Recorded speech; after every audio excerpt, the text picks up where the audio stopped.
Olá, meus caros amigos e amigas, sejam todos muito bem-vindos a mais um comentário semanal da Parashá. A Parashá dessa semana chama-se Acharei Mot Kedoshim. Na verdade, nós temos aqui uma Parashá dupla, duas Parashiot, combinadas e lidas durante essa semana, especialmente no Shabat. Começamos então com um comentário do Rabi Yitzhak Samuel Regio. Ele nos diz o seguinte acerca dos ensinos dessa Parashá. Se por uma fatalidade do destino cruel ficássemos privados dos 5 livros da Torá, exceto somente pela Parashá Kedoshim, isto já seria mais do que suficiente para que através dessas 51 mitzvot primordiais mencionadas nessa única Parashá, o mundo civilizado e culto conhecesse a concepção do pensamento judaico. Porque o judaísmo não é somente um estilo peculiar de viver, mas principalmente uma maneira de pensar, ou como dizem os ingleses, a special way of life, modo especial de se viver.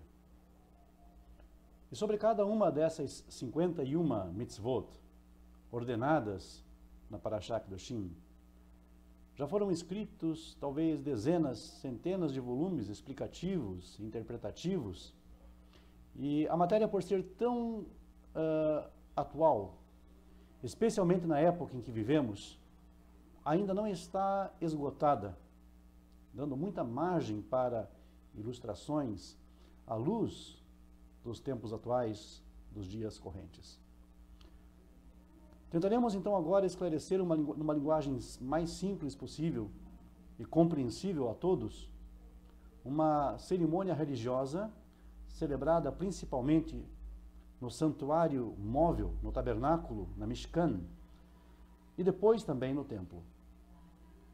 Nós estamos nos referindo então, amigos, à ordem dada ao sumo sacerdote, ao Kohen Gadol, Aharon, para escolher 2 bodes, dos quais um deverá ser destinado a Deus, isto é, sacrificado no altar, enquanto o outro, sobre o qual o Kohen Hagadol confessava seus pecados, de sua família e de toda a coletividade judaica, sendo depois mandado para o Monte Azazel, no deserto do Sinai, sendo então lá abandonado ao seu destino. A Parashá relata: foi após a morte inesperada de seus 2 filhos, Nadav e Avihu, que, segundo nos explica o Midrash, morreram dentro do tabernáculo durante o serviço divino por terem cometido 4 graves transgressões. E essas 4 transgressões são as seguintes: 1. Por terem feito o sacrifício no lugar santíssimo, onde apenas o sumo sacerdote podia entrar uma vez por ano, no dia de Yom Kippur. 2. Por terem apresentado uma oferta que não foi ordenada. Isso é Avodah Zará. 3. Por terem tirado fogo do holocausto, algo que era proibido. E 4. Por terem sido muito orgulhosos e não se consultarem mutuamente. Arão recebeu a ordem do seu irmão Moisés para escolher, ou melhor dito, para sortear 2 bodes que, como já dissemos, deveriam levar então destinos diferentes. Goral Echad la Adonai, Vegoral Echad la Azazel. Ou seja, uma sorte pelo Eterno, pelo Senhor, e uma sorte por Azazel. Arão deveria então lançar sobre os 2 bodes sortes, deveria então sorteá-los, um para o Eterno e outro para Azazel. Os bodes eram colocados um à sua mão direita e o outro à sua mão esquerda, e nas 2 mãos Arão tinha as respectivas marcas com a sorte, para o sorteio, tiradas então de um recipiente fechado, sem saber qual das sortes seria para o Eterno e qual seria para Azazel. estendia as suas mãos por cima da cabeça dos bodes, e assim era feito o sorteio. Os grandes exegetas judeus interpretam essa cerimônia de sortear os bodes como indicação simbólica para os dois diferentes elementos humanos e a sua maneira distinta de encarar os problemas da vida. Temos aqui então uma reflexão muito importante.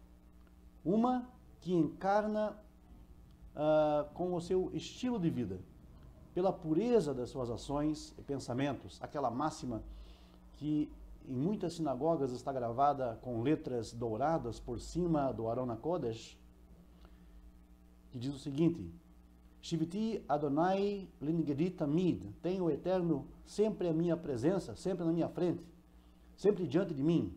Tudo o que faço e pretendo fazer é orientado e guiado por uma única motivação: viver sempre dentro das prescrições da Torá, amar a Deus, o meu povo e a humanidade inteira, e concretizar esse meu ideal sublime.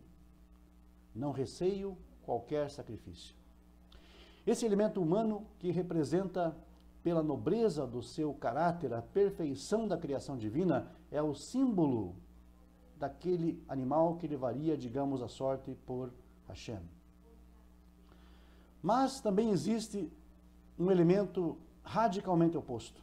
Aquele ser humano cuja vida é nitidamente profana, cujos interesses nesta vida são de um vil materialismo, uma abjeção grosseira, tipo do ser humano cujo maior ideal é o seu próprio ego, para a qual o meio ambiente não existe, porque ele é incapaz de dar algo de si mesmo.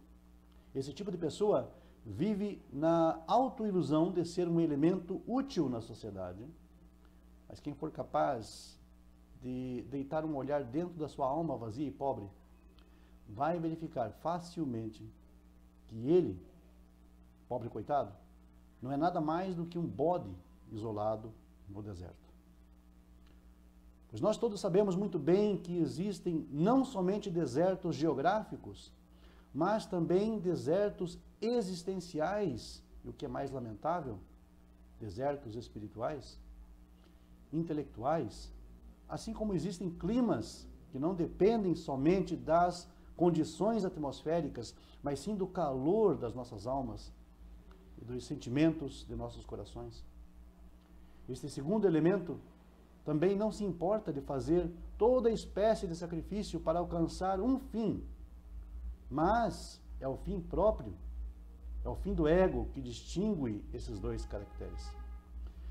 Enquanto para o primeiro o alvo é lá Adonai, para o Eterno, a meta do segundo é orientada por Azazel, para Azazel. E esse termo Azazel significa, em última instância, perdição. Esses dois elementos humanos, simbolizados pelos dois bodes, só refletem as formações de seus caráteres, mas de maneira alguma as causas que as originam. Nesse sentido, já há uma grande diferença.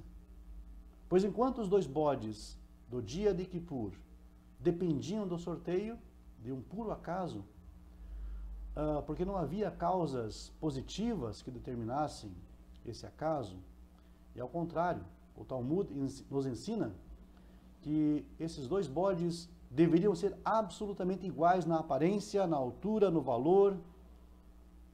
Tal já não é o caso com os dois elementos humanos. No que diz respeito ao homem, não podemos afirmar que aquilo que forma o seu caráter e a sua maneira de pensar é puramente ocasional. O homem não é guiado por ninguém a não ser por si próprio. Como ser vivo racional, sendo a perfeição máxima da criação, ele, o homem, decide o seu destino. Ele é um Baal Bechiná, uma pessoa que tem condições de fazer escolhas, decisões. O Criador do universo lhe deu o livre arbítrio, esse privilégio máximo que está em suas mãos, através do qual ele tem a possibilidade de escolher o caminho que conduz à vida. Tendo isso em mente, torna-se fácil compreender o axioma profundo e significativo que encontramos no Talmud. Haderech she'adam rotze leilech ba, molichin oto.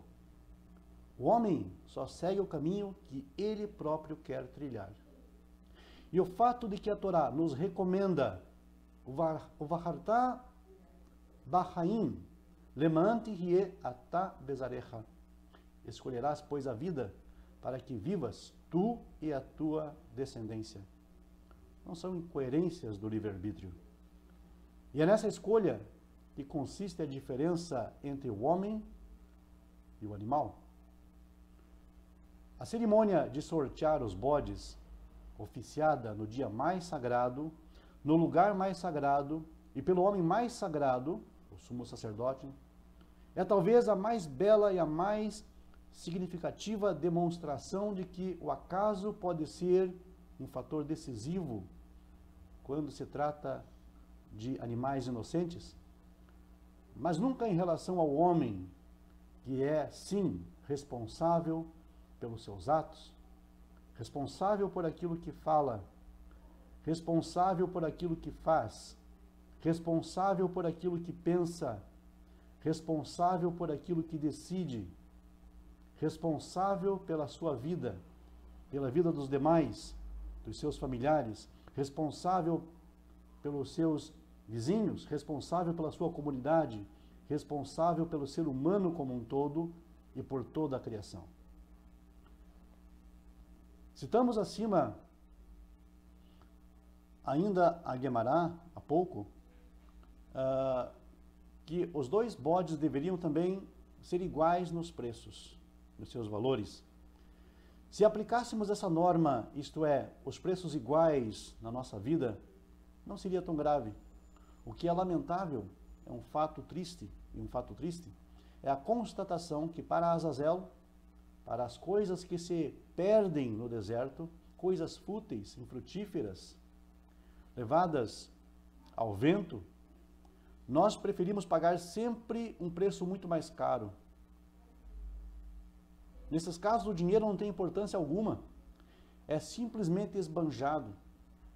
Mas quando se trata de fazer tzedakah, de fazer, digamos, a nossa parte de responsabilidade em relação àqueles que necessitam, então lamentamos a crise econômica, dizemos que a crise econômica é grave, que os negócios estão indo muito mal, enfim, procura-se mil e uma desculpas para que então a pessoa se esquive do seu dever para com a coletividade em geral, para com as suas obrigações humanitárias. E é por isso que devemos aprender da Parashá dessa semana, já que não nos importamos com os gastos para fins egoístas, para prazeres individuais, que derivam do nosso próprio ego, devemos também oferecer pelo menos, se não mais, o mesmo para fins sagrados. Os dias entre Pesach e Lag BaOmer estão, como narra a tradição judaica, intimamente ligados à vida e à obra do Rabi Akiva.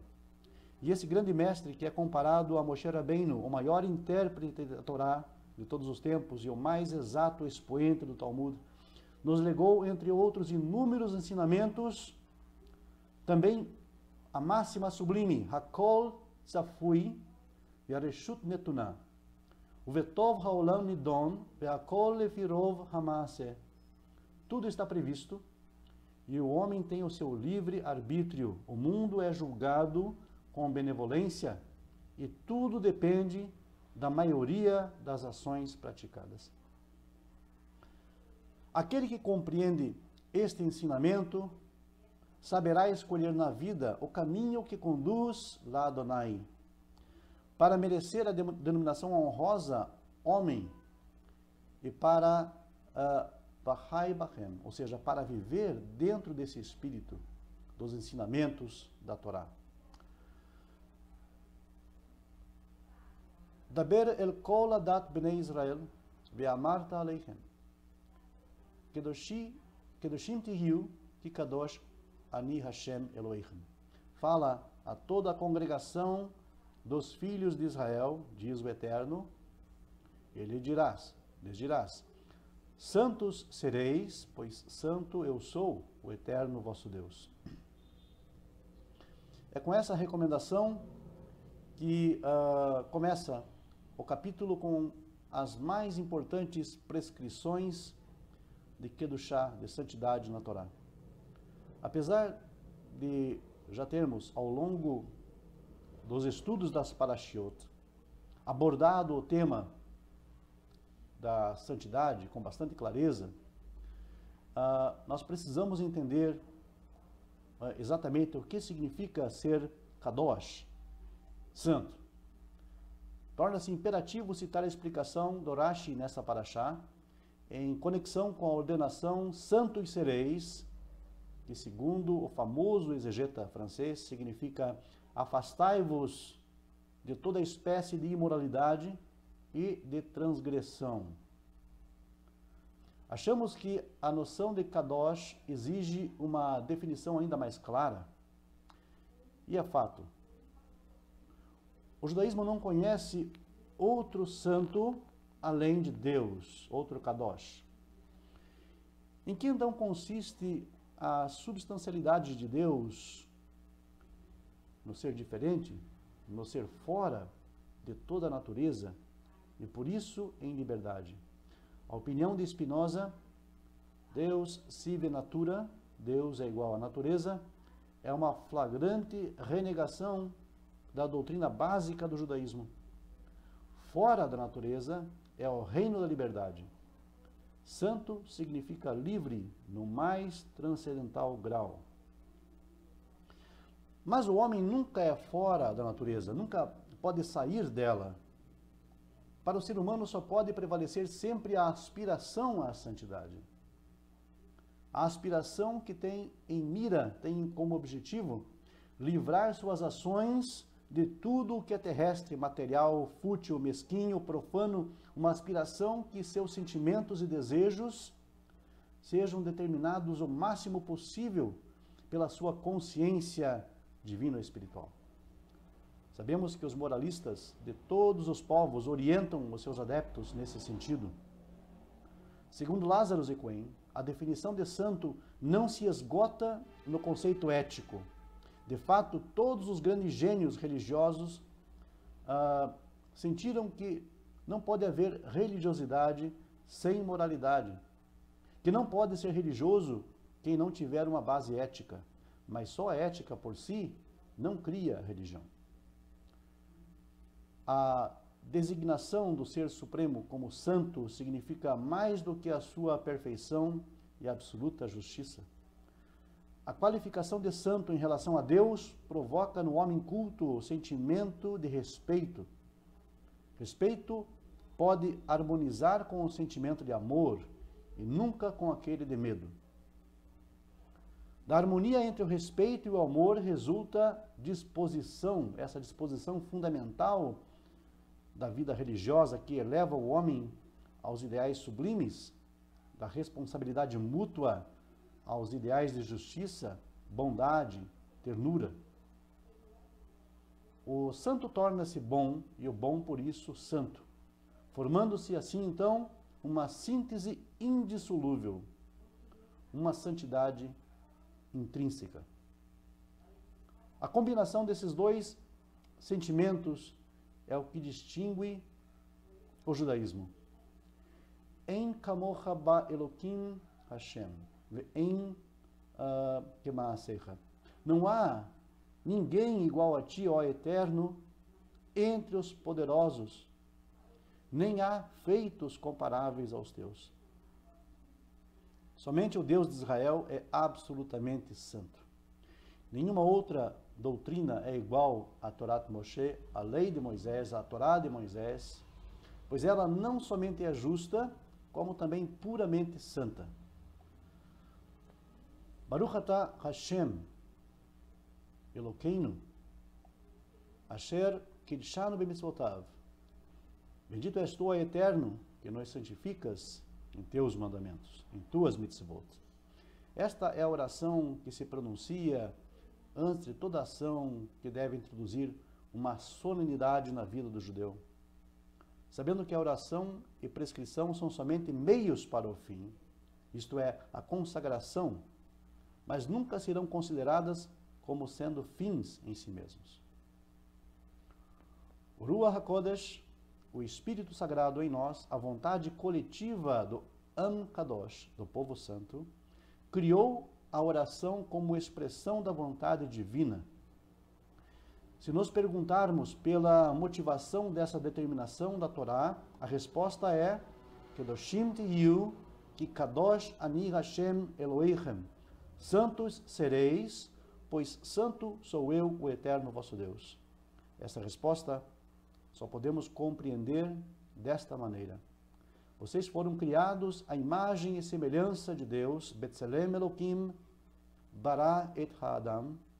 Vós sois seres humanos. A denominação homem só é justificada àquele que aspira à santidade. Esta é a chave para a compreensão dos heróis que o judaísmo produziu ao longo da sua história, e os seus célebres profetas, seus milhões de testemunhas cujo sangue foi derramado pela santificação do nome divino e morreram al Kiddush Hashem. Não podemos ser homens no lato sentido da noção, senão somos pessoas morais. A minha santidade, diz o Eterno, deve ser concretizada nas tuas ações, nos teus feitos, na tua maneira de pensar e de viver. A minha vontade deve tornar-se a tua. Aser etzono kirtzonecha, batel retzonecha, mipnei vetzono. Executa a tua vontade, ó Deus, como a tua, executo eu a tua vontade, ó Deus, como a tua própria. Santifico o teu desejo pelo meu. Só na medida em que formos capazes de harmonizar os contrastes do teu ser, subordinando o natural em ti, no ético em ti, tornando-se tu próprio, então, um Echad, uma personalidade integral, íntegra, total, um homem capaz de defender os interesses morais da humanidade como se fosse uma causa tua, pessoal, só então você será redimido do Egito, das limitações. Asher bara Elohim la'asot, que o Eterno criou para ser feito. Não há dúvida de que a obra divina terminou no sétimo dia, mas através do verbo la'asot, fazer, para ser feito, o Criador deu ao homem o privilégio para que ele se tornasse então o seu cooperador nessa grande obra.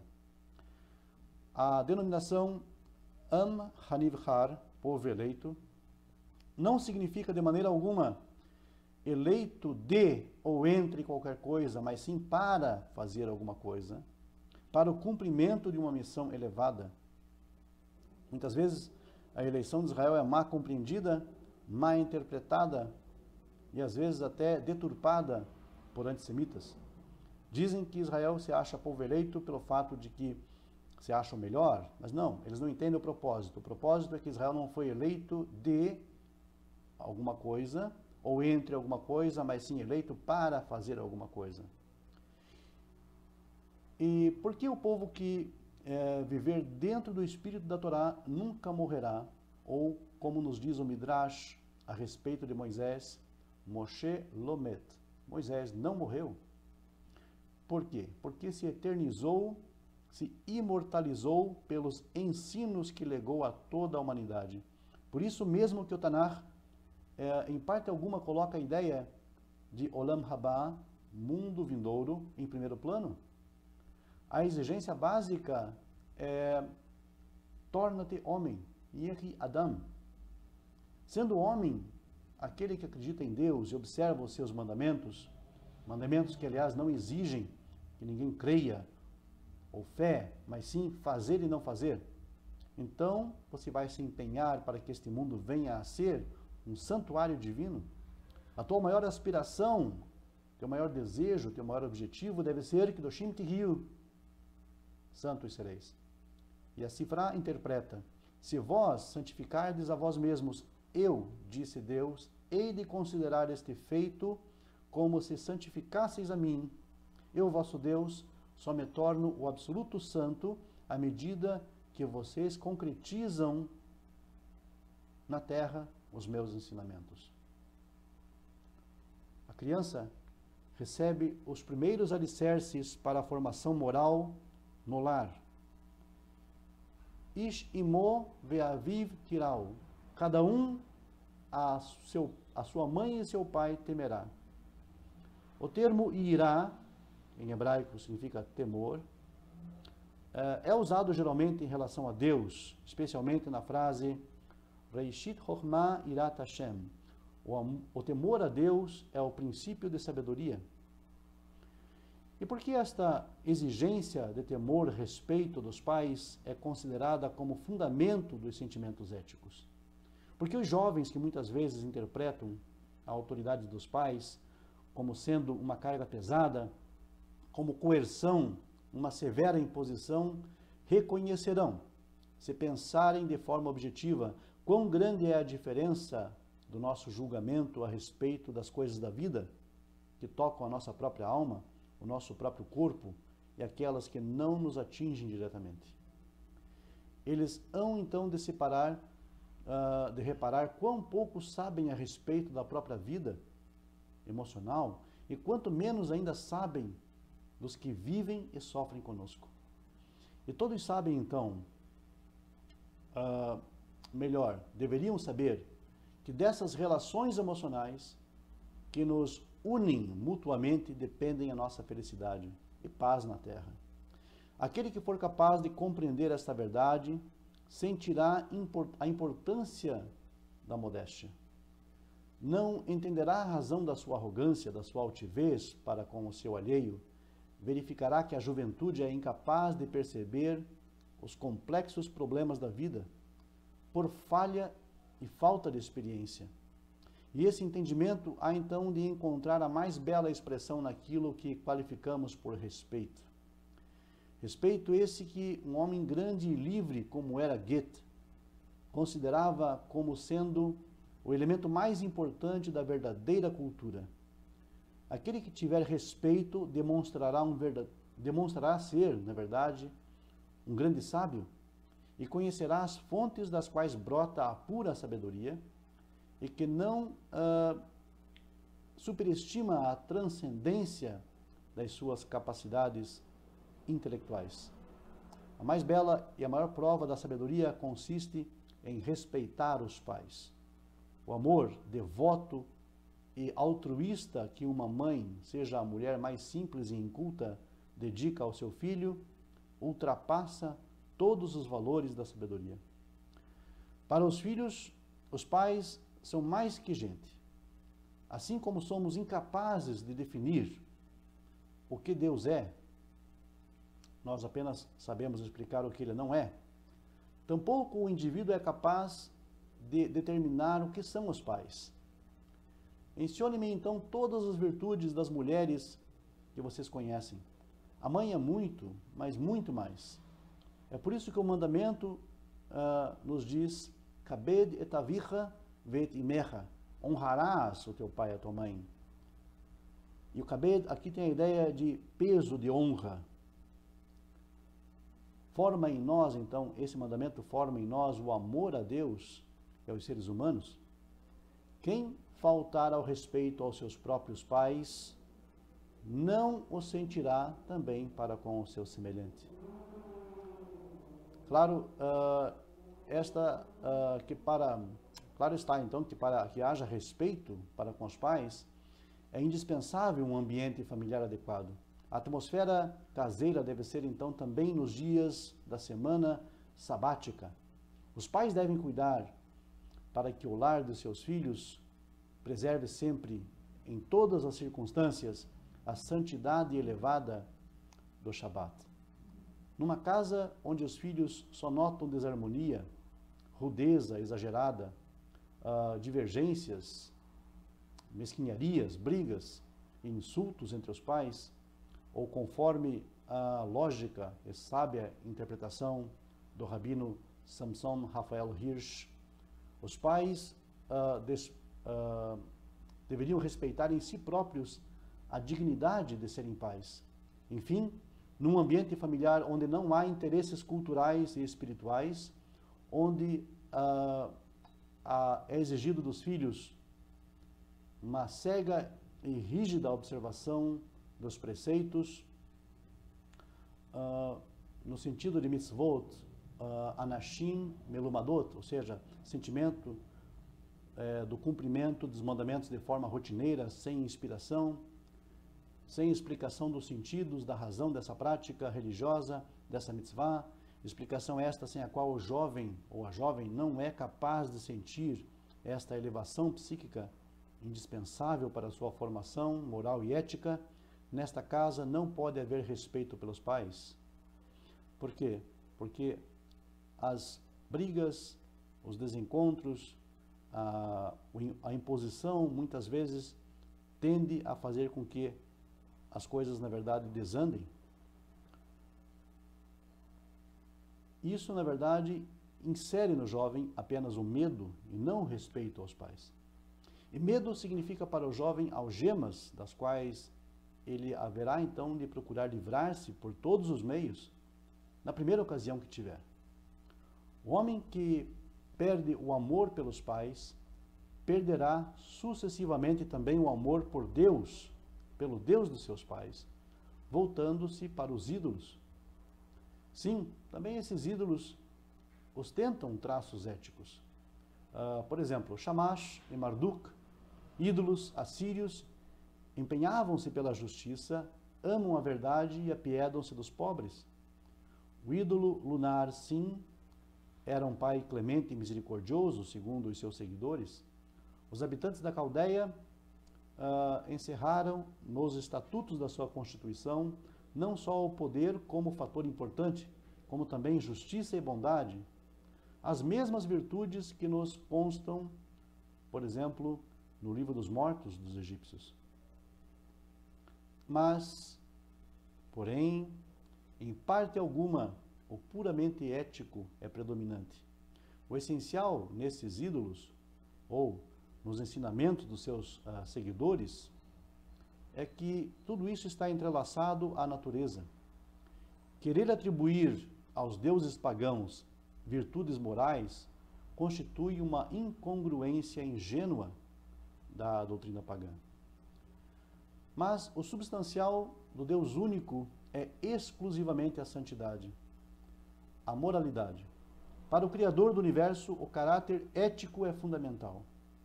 Ele é santo e exige também santidade.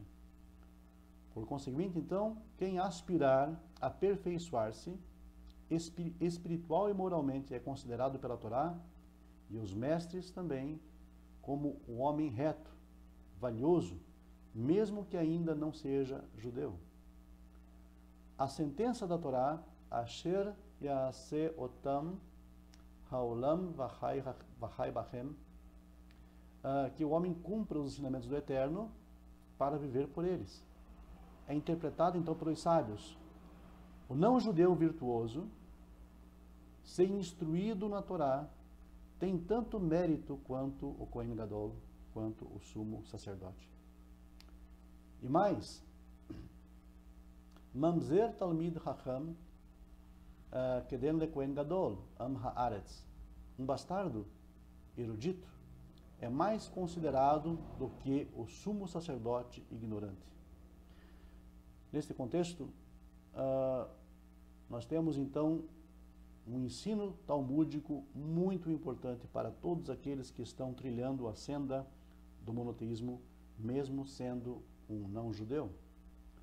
Todos os Noahides, os Benei Noach, que seguem a aliança noética, que vivem a aliança noética, estão enquadrados numa porção do Talmud muito importante, repetida até pelo Rambam Maimônides, que é a seguinte: Hasidei umot haolam yesh lachem chelek laolam haba. Os piedosos dentre os povos do mundo, os não-judeus, os goim, também tem uma parte no mundo vindouro. É com essas palavras, então, que nós encerramos o comentário da nossa paraxá dessa semana. Reflitam sobre essas últimas palavras. Vocês, Noahides, Benei Noah, monoteístas, fiéis seguidores do seu pacto, do pacto noético, e entendam, de uma vez por todas, que o importante não é ser um judeu, né, para ser um bom ser humano. É fundamental ser um bom ser humano para ser um bom judeu. E é fundamental ser um bom ser humano para ser um bom monoteísta. Porque apenas os piedosos, dentre os povos do mundo, é que terão realmente uma porção no mundo vindouro. Seja ele judeu, seja ele gentil.